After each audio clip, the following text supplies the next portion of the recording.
मित्रांनो, आज आपण बनवूयात एकदम मस्त मौदार अशी वाफवून घेतलेला साबुदाणा। हा वाफवून घेतलेला साबुदाणा तुम्ही उपवासाच्या दिवशी किंवा नॉर्मली तुम्हाला साबुदाणा खायला जर आवडत असेल ना, तुम्ही अशा पद्धतीने बनवू शकता। टेस्टला एकदम भारी लागते, एकदम मौदार अशी बनते आणि बनवायला पण एकदम साधी सोपी आहे।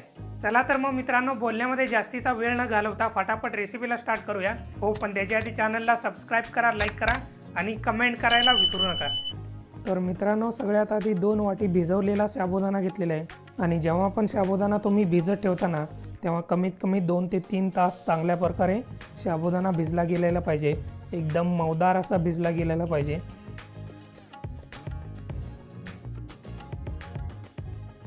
आता या भिजलेल्या साबुदाण्यामध्ये ना 2 ते 3 चमचे तेल टाकून घेतो आणि साबुदाण्यावरती तेल चांगल्या प्रकारे लावून घेतो।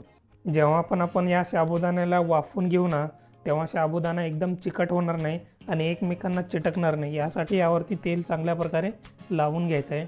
आणि जेव्हा पण साबुदाण्याला तेल लावून घ्याल ना, अशा प्रकारे टॉस केल्यासारखं करून घ्या, म्हणजे तेल सगळ्या साबुदाण्याला चांगल्या प्रकारे लागतो आणि साबुदाण्याचा लगदा वगैरे होणार नाही।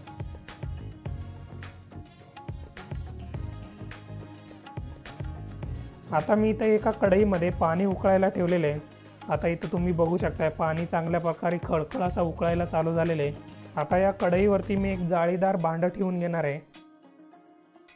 आता या भांड्यामध्ये बारीक कापलेला बटाटा आहे, हा बटाटा मी यामध्ये टाकून घेतो आणि सगळीकडून चांगल्या प्रकारे पसरवून घेतो।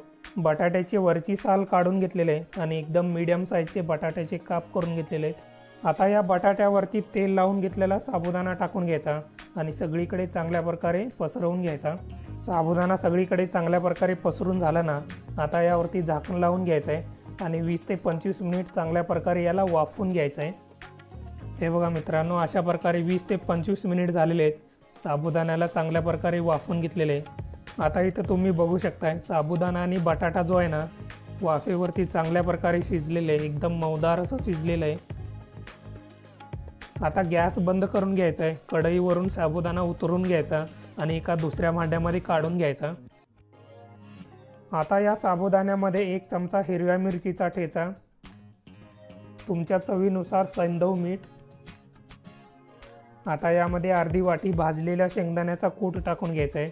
भाजलेले शेंगदाणे खलबत्त्यामध्ये टाकून थोडंसं जाडसर कुटून घेतलेले हे कूट यामध्ये टाकून चांगल्या प्रकारे मिक्स करून घ्यायचं आहे। आता या ज्या साबुदाण्याच्या गाठी बनल्यात ना, ह्या चांगल्या प्रकारे फोडून घ्यायच्या। साबुदाणा चांगल्या प्रकारे वेगळा करून घ्यायचा। जसं साबुदाण्यावरती शेंगदाण्याचा कूट लागत जातो ना, तसा साबुदाणा एकदम चांगला मोकळा मोकळा होत राहतो।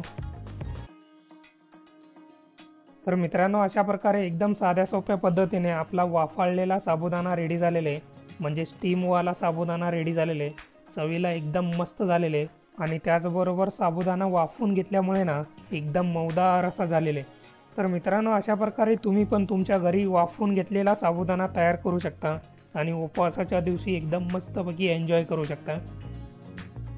मग काय मित्रांनो, कसा झालाय साबुदाणा? एकदम मस्त झालं की नाही? टेस्टला एकदम अप्रतिम झालेलं आहे आणि त्याचबरोबर एकदम मौदार अशी बनलेली आहे। आणि मित्रांनो, बनवायला पण एकदम साधा सोपा आहे, तुम्ही व्हिडिओमध्ये बघितलेला असाल।